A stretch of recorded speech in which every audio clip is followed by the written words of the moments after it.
বিসমিল্লাহির রহমানির রহিম। আসসালামু আলাইকুম রহমতুল্লাহি ওয়া বারাকাতুহু।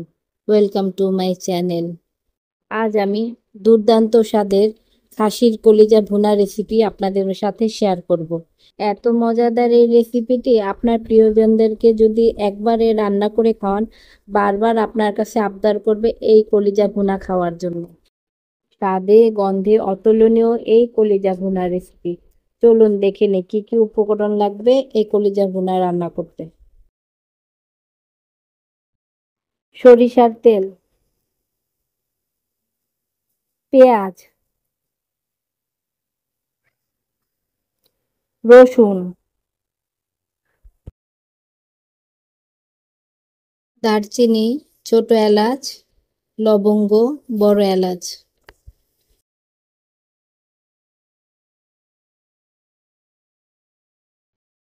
হলুদের গুঁড়ো, মরিচের গুঁড়ো, ধনিয়ার গুঁড়ো, জিরের গুঁড়ো, গরম মশলা গুঁড়ো ও মাংসের মশলা গুঁড়ো। একটি মিক্সড মশলা বানাতে হবে। মশলা তৈরির জন্য লাগবে জায়ফল, জয়িত্রী, বড় কালো এলাচ, ছোট সাদা এলাচ, শুকনা মরিচ, মেথি, জিরা, ধইনা, রাঁধুনি মশলা, লবঙ্গ, স্টার, সাদা ও কালো গোলমরিচ, সরিষা, তেজপাতা। এই সব উপকরণ একসাথে হালকা তেলে গুঁড়ো করে নিতে হবে। আমি এগুলো গুঁড়ো করে নিয়েছি। মিক্স মশলা,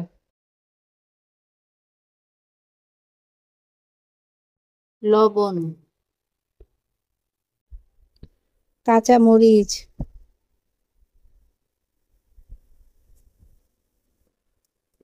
আদা রসুন বাটা। চলুন রেসিপিটি শুরু করা যাক। প্রথমে একটি হাঁড়িতে পানি ফুটিয়ে নিতে হবে।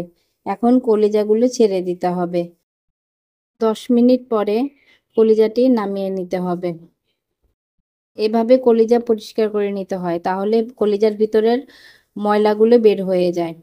এখন আমি কলিজাগুলি শেপ করে কেটে নিচ্ছি ছোট ছোট টুকরো করে। আপনার ইচ্ছা করলে আরও ছোট করতে পারেন। আপনারা ভালো করে দেখে নেন আমি কলিজাগুলো কিভাবে কেটে নিচ্ছি। আপনারা আপনাদের মতো শেপ করে কেটে নেবেন। বড়ও করতে পারেন, আবার ছোট পিসও করতে পারেন। এখন আমার সবগুলো কলিজা কাটা হয়ে গেছে। দেখেন আমি কতটুকু সাইজ করেছি এবং ভিতরে এখনো ময়লা আছে। এখন আমি এগুলি ধুয়ে নেব। এখন আমি রসুনগুলি কুচি করে নিচ্ছি। আপনারা আপনাদের মতো কেটে নেবেন, আমি লম্বা লম্বা করে কুচি করে নিচ্ছি। আমি সব কিছুর ক্ষেত্রেই রসুনটা বেশি ব্যবহার করি, কারণ রসুনের পুষ্টিগুণ অনেক বেশি।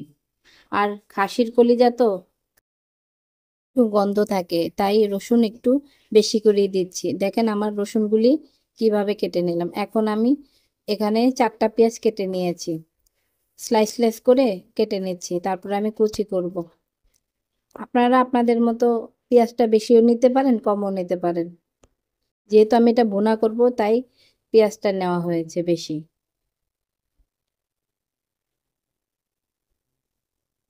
আমার সবগুলি পেঁয়াজ কাটা হয়ে গেছে।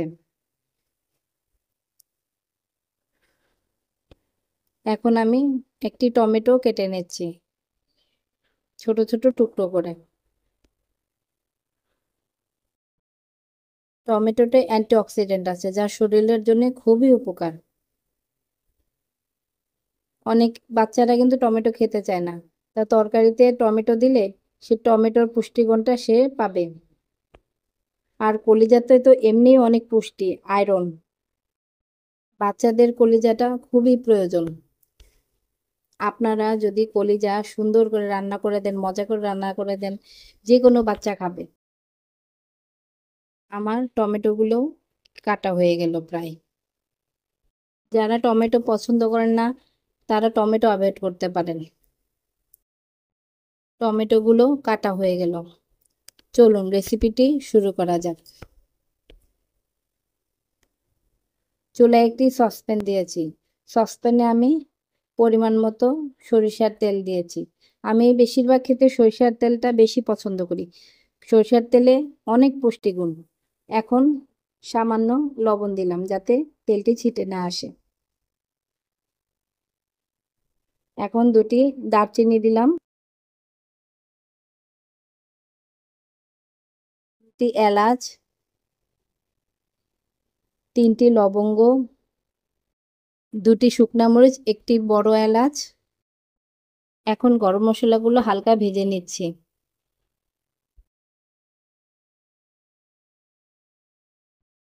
আমার গরম মশলাগুলো ভাজা হয়ে গেছে। এখন আমি রসুন কুচিগুলি ছেড়ে দিলাম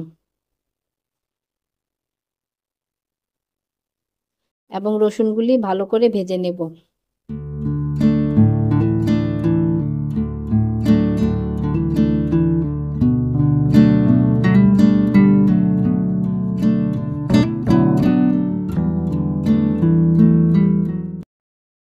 রসুনগুলি ভাজা হওয়ার পর এখন আমি পেঁয়াজ কুচি দিয়ে দিচ্ছি।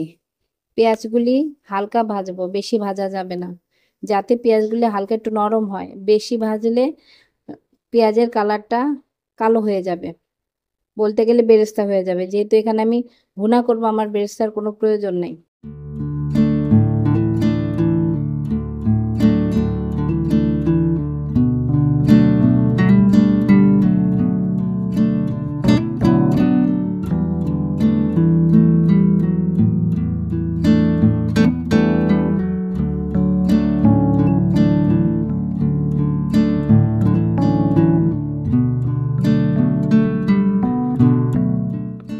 এখন আমার দেখেন পেঁয়াজগুলি কি সুন্দর ভাজা হয়ে গেছে।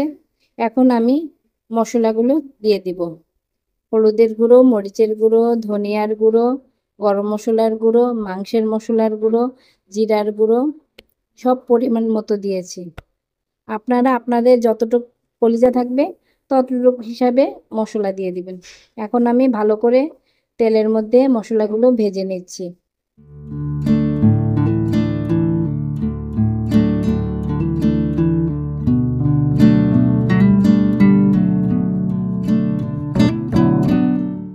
আমার মশলাগুলো প্রায় ভাজা হয়ে গেছে। দেখেন সসপ্যানের মাঝে কিন্তু লাগেনি, একদম তেলগুলো উপরে উঠে এসেছে। এখন আমি সামান্য পানি দিয়ে মশলাগুলো কষিয়ে নেব।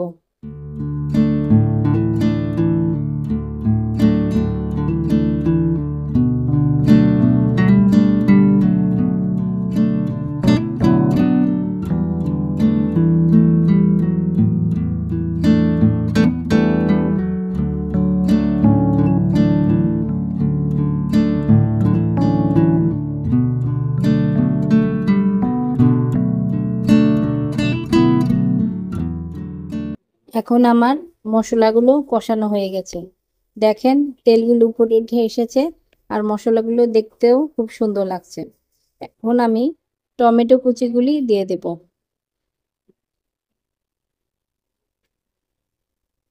আবারও ভালো করে নেড়ে নেব।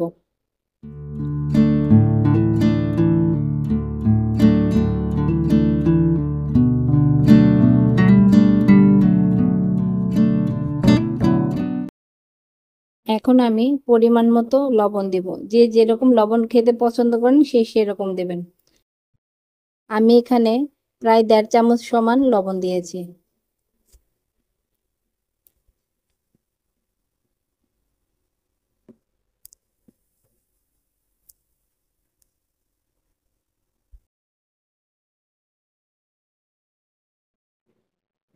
আমি এখানে যে মশলাটা গুঁড়ো করে নিয়েছিলাম সেই মশলার 1/2 চামচ দিয়ে নিচ্ছি। মশলাটি আপনারা বাড়িতে সুন্দর করে বানিয়ে রাখবেন। মাছ, মাংস, বিরিয়ানি, খিচুড়ি যে কোনো কিছুতে আপনারা ব্যবহার করতে পারবেন। আপনারা যদি এই মশলার রেসিপিটি দেখতে চান অবশ্যই আমাকে কমেন্ট করে জানাবেন। আমি এই মশলার রেসিপি নিয়ে একদিন হাজির হব। আমার মশলাগুলো কষানো হয়ে গেছে। এখন আমি কলিজাগুলো দিয়ে দেব। আরেকটি কথা বলতে ভুলে গেছি, আমি কিন্তু মশলার মধ্যে আদা রসুন বাটা 1 চামচ দিয়েছিলাম। দেখেন কলিজাগুলো সুন্দর করে পরিষ্কার করে ধুয়ে নিয়েছি। আপনারাও 3-4 বার কলিজাগুলো ভালো করে পরিষ্কার করে ধুয়ে নেবেন। এখন আমি কলিজাটা ভালো করে মশলার সাথে মিশিয়ে নিচ্ছি। এভাবে আমি 5 মিনিট মিশাবো।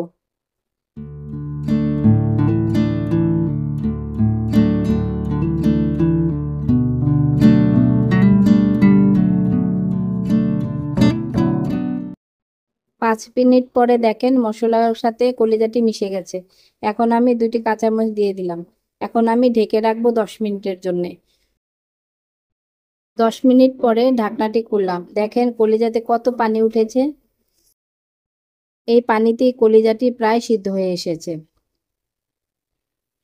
দেখেন কালারটা কি সুন্দর এসেছে। আর ঘ্রাণ তো বলার কথাই নেই, অনেক সুন্দর।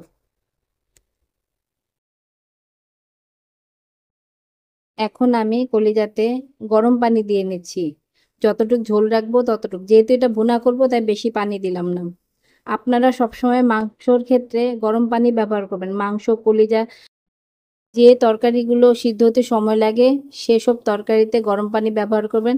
তাড়াতাড়ি রান্নাও হবে এবং তরকারির স্বাদও বাড়বে। ঠান্ডা পানি দিলে সহজে সিদ্ধ হবে না। এখন আমি ঢেকে দিলাম 15 মিনিটের জন্যে। 15 মিনিট পরে দেখেন আমার তরকারিটা কি সুন্দর হয়েছে। উপরে তেল ভেসে উঠেছে। এখন আমার কলিজা ভুনাটা প্রায় শেষের দিকে। এখন আমি আরো কয়েকবার নেড়ে দিচ্ছি। দেখতে পাচ্ছেন আমার কলিজা ভুনার তরকারি কি সুন্দর হয়েছে। কালারটাও খুব সুন্দর এসেছে। আপনারা এইভাবে বাড়িতে রান্না করবেন। এখন আমি সামান্য ভাজা জিরার গুঁড়া দিয়ে দিলাম। এখন আমার কলিজা ভুনা রান্না শেষ। এখন আমি সার্ভিং করব। আমি এখন একটি ডিশে কলিজা ভুনা বেড়ে নিচ্ছি।